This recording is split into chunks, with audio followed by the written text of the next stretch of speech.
Bendiciones a todos los que sintonizan este mensaje del Ministerio del Sonido del Futuro. Pausa y reflexiona en este último mensaje del 2020.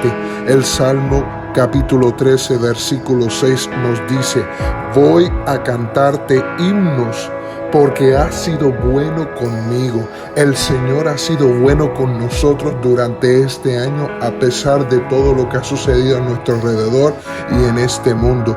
Y Él nos ha traído hasta este momento en victoria. En el nombre de Jesús, amén y amén.